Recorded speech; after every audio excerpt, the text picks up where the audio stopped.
So there's something called electronic surveillance, okay? And I know this because I used to do this myself all the time. So let's break down what a cooperating defendant is versus an informant versus everything else like that. All right. So first, you got a cooperating witness, right, or a cooperating defendant, and this person basically is you basically can charge him, all right, and he's cooperating to either minimize his charges or not be charged. All right. That's a cooperating defendant. Next, you have a confidential informant.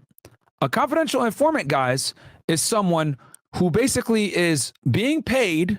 He's documented with a law enforcement agency of some kind, whether they have a code name, they got a number name, whatever it is. Every agency documents them differently, but they're on paper. They're on the books as an official informant. And these guys are basically, going in, wearing a wire, introducing undercovers, whatever else like that. These guys are actually on the payroll. A lot of them are professionals, okay? They're typically middlemen that facilitate some type of criminal activity to allow law enforcement to make, how do I say this? To enter into the criminal organization, all right? Then you got basically undercovers, all right? And an undercover, guys, is a law enforcement officer, all right, who carries a badge, a gun, everything else like that. He's sworn in everything. He's a sworn officer, but he gets into the organization as an undercover, and he's able to commit criminal activities, in furtherance of, the investigation. All right. So these are the main types of people that infiltrate criminal organizations. So you got your cooperators, whether it's a cooperating witness or a cooperating defendant, okay? And sometimes a cooperating witness isn't necessarily a criminal. Sometimes it's just a good Samaritan that wants to help the police, okay? So, or a source of information, all right? Someone that just calls in and says, hey, I got this information or whatever. So that could be like someone that calls into Crime Stoppers, whatever. But whether you want to call them a cooperating witness, a source of information, or cooperator, or whatever else, that's one side. Then you got the cooperating defendant where he's either facing charges or he's going to be charged if he doesn't cooperate, all right? And then you got the confidential informant who's typically on the payroll to some degree. He's a documented informant, okay? Sometimes they're career informants. A lot of informants make quite a bit of money if they're very good. And then you have your undercover officer and or agent, okay? So that's the different tiers, all right? Now, when it comes to electronic surveillance, all right, electronic surveillance, guys, is typically when someone's wearing a bug or a recording device or whatever else like that. And that's considered a consensually monitored electronic communication, all right? Whether it's a recorded phone call, it's a meeting and someone's wearing a bug, whatever else like that. These are because one of the parties is consenting. Okay, so since one of the parties is consenting because they're cooperating with the government, they're able to gather this electronic evidence legally. All right. Now, when there is no consenting party, right, which is typically the government, whether it's an informant, a cooperating witness, an undercover agent, whatever else, these are all considered agents of the government, by the way. Okay. When there isn't one of these people, you need something called a Title III or court authorized intercepts, also known as wiretaps. All right. And to do wiretaps, it's extremely difficult. I'm not going to lie to you guys. I've done a wiretap myself.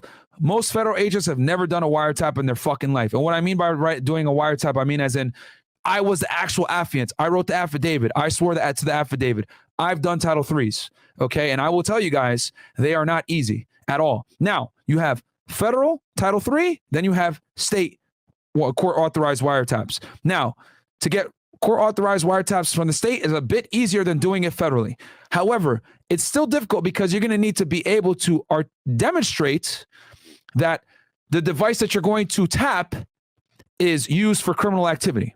So let's go in. Do you guys want me to give you a scenario on this? Give me a 1 if you guys want me to give you a scenario on this to explain it, or 2 if you guys want me to keep going through the indictment. Let me know. Give me 1 if you guys want me to keep to give you a scenario of how this works, or 2 if you guys want me to keep going through the indictment. Y'all tell me. I always let the people decide. We're waiting. 1 or 2 in the chat. Ones. We got a lot of ones. Ones? Mm-hmm. All right. Okay. You guys really love this shit. And apparently Gunna was on Crime Stoppers. I did not know that. He was. Okay. He was. Interesting.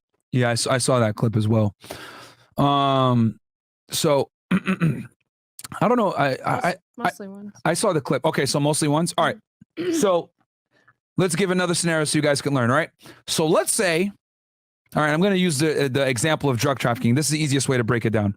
So let's say Destiny runs a drug trafficking organization where they peddle, I don't know, fucking makeup, right? They peddle cocaine through makeup, all right? And they sell it and they distribute it. They import it through China, right? It comes in from China in makeup pallets, and she's the head honcho, all right? And she got a couple runners underneath her that, take the drugs, go ahead, distribute it, put it in makeup stores or whatever else, and people are getting the makeup, whatever. So I am the investigator, right? So I go ahead and I know someone that works underneath her, but he's kind of just like a lower level guy, all right? But he's associated to her because, let's say, he's friends with one of her friends, okay? And what he's able to do is he has her phone number. So he calls her, all right? And he's like, and he's able to, build rapport. Then he comes to me, the investigator says, hey, bro, listen, there's this chick. She's a crook. She's out here distributing cocaine through makeup. All right. And I'm like, cool. Do you have her contact information? Yes, I do. I have her phone number and I can actually call her. Really? Okay. Call her right now. Let's record the phone call. So he calls her and says, yo, I know I don't do coke, but I got a buyer. This dude wants, you never want to say a fucking kilo. You need to start small and work your way up. I need a couple grams, all right, of drugs. Cool.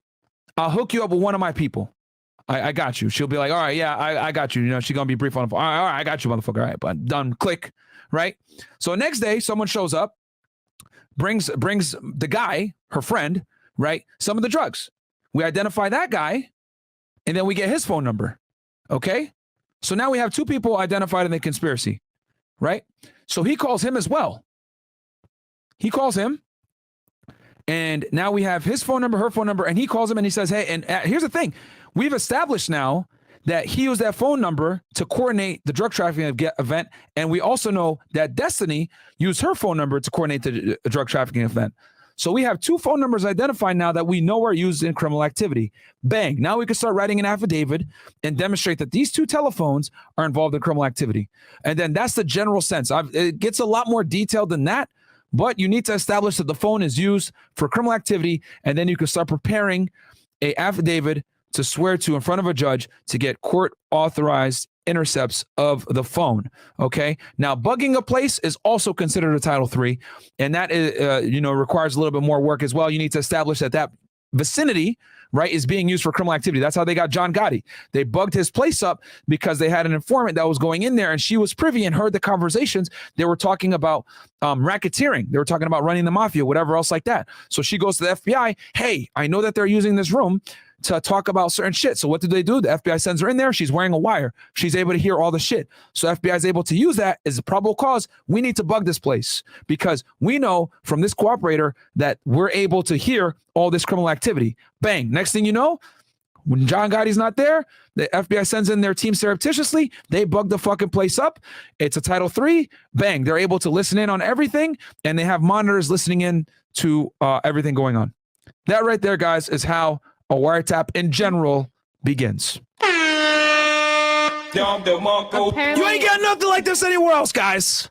What's up? It was Dateline, not Crime Stoppers. Let me clarify with the Gunna thing. They're very upset with me in the chat. So are they? Okay. Let me clarify. Jesus. Yeah, she made a mistake, guys. I got you. Don't worry. Stupid. Right. So yeah, I forget what it was. It was Dateline or something like that. I didn't watch the full interview, but I heard about it because everyone was like trying to say, "Oh, goodness, snitch, whatever." Yeah. I mean, I don't give a man. But yeah, you guys, listen. I'm a former Fed. I don't care if they're a snitch. I like the music, bro. I don't give a fuck. So did you guys enjoy that? Give me one in the chat if that made sense and you guys enjoyed that little breakdown there. Give me a 2 if it was trash. Keep it real. If it was trash, I'll take the L.